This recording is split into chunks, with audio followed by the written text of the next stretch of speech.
well, we got one more segment, and it's always a lot of fun, and we love to do this. And if you guys are out there watching, and you can please chime in. We always have fun with these ones, but it's our down bad debate for this week, and it's all tight end based. One got to go. We got, if you can't see on the screen, we got George Kittle, Travis Kelce, Trey McBride, fresh off the fresh contract, and Brock Bowers. All right, G Mike, I listed them off. You're up first, man. What are you doing, and how and why? So we're going based off of last season, correct? Because Brock Bowers was a rookie. I'll take it. McBride, what first year a rookie as well? I don't remember. So if we're going based off last year, I think the easiest answer for me is Travis Kelce's because he's old. Like he doesn't run the same routes. He blocks decent, but he doesn't block the same as he was before. He dropped a lot of balls this season, like cost the Chiefs several plays to have them win important games. Some in the Super Bowl as well.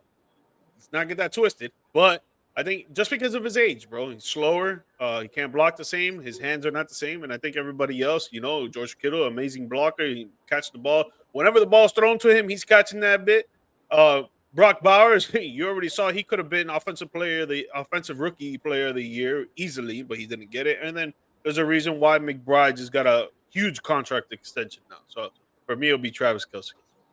Man, this one's difficult as well because I think that Travis Kelce just brings so much to the Chiefs and what they actually do, and just the way they're able to get them open. I don't know how that guy, him and Gronk, it just blows my mind sometimes how these large ass guys like that's the size of them can just get open like that.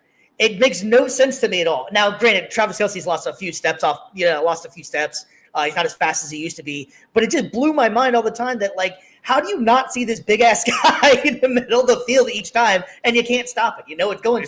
It's the play calling. It's the play calling, bro. Like, imagine right. you have some certain players that are gonna run a curl route or a deep route, and then you have some certain players who's gonna do a drag, a slant, cut across the field, or go outside and play at the numbers. So the linebackers and the corners and the safety, they got to pick somebody. They got to pick a zone to cover, or they got to pick a man to cover. And sometimes if you're not playing man, sometimes tight ends are going to just block down and you're not going to notice them, and they're going to run out to a route. Oh man, this one was pretty difficult just because if you're basing it off of last season, clearly it would be Travis Kelce. But if you're going off a career, that's a whole nother that's a whole nother debate, if you will. I think, man, I'm really reluctant just because I love what he does, but I think I'd have to get rid of Kittle. I know Kittle's the block, and he's the engine that runs the 49ers, by the way he's able to block and everything. Especially but now. What's that? Especially now. Debo gone, Ayuk about to be gone. Yeah. McCaffrey might get traded as well.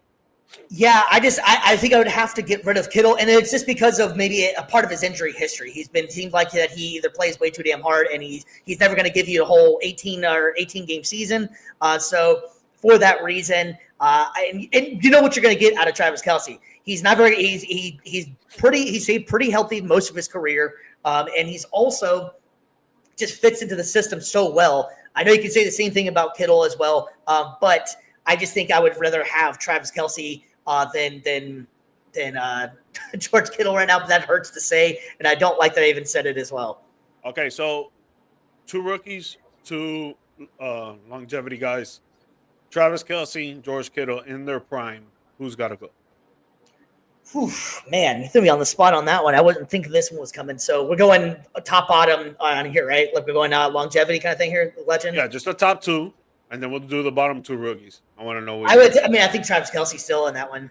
Yeah, me too. I think I'll take Travis because when he was in his peak, bro, his route running skills were crazy. His blocking was amazing, and he was never dropping balls before. I never saw Travis Kelce drop a ball before. This guy was giving like 3 touchdown games with only like 5 yards, getting down to the field, and then all they do is just dump it to him. Yeah. So I agree.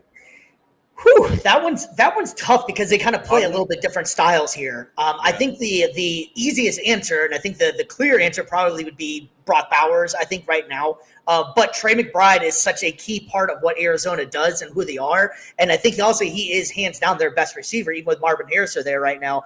He's definitely the best one going right now on the team. I think he is probably the best receiver on that team, even with Marvin Harrison.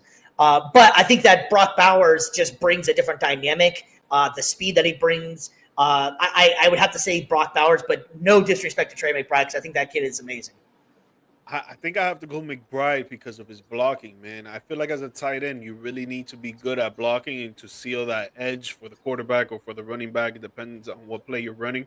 And for me, the appreciation for the tight end position since I played it, I think you have to be good at blocking. And if you're awesome at running routes and catching the ball as well, that's dope. He only had 1 touchdown when it comes to receiving this season, but he was still doing his job. And Brock Bowers, he was more of a receiving tight end for sure. He's running routes. He's speedy. He can catch the ball anywhere on anybody as well. It's hard for linebackers to cover him, but I like the blocking aspect, and I think McBride is a better blocker. Yeah, and it's kind of interesting too if you even look and if you can try to compare each one of these guys, so they each have their own dynamic what they do. Obviously George Kittle being the awesome blocker, obviously can run routes as well.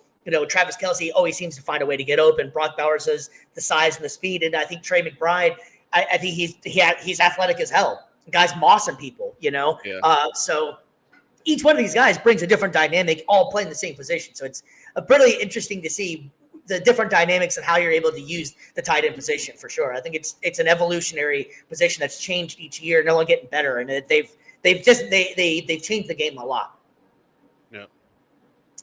All right. Well, so let's go ahead and just wrap this up for one more time real quick, just making sure. So you are cutting Travis Kelce. Bye-bye. Too old. Too slow. I hate to do it, but I'm cutting George Kittle. Hate to do it because I love George Kittle. I think he's a funny ass guy too, and seems like it's a really cool guy. I'm cutting George Kittle. I know I'm going to regret that one.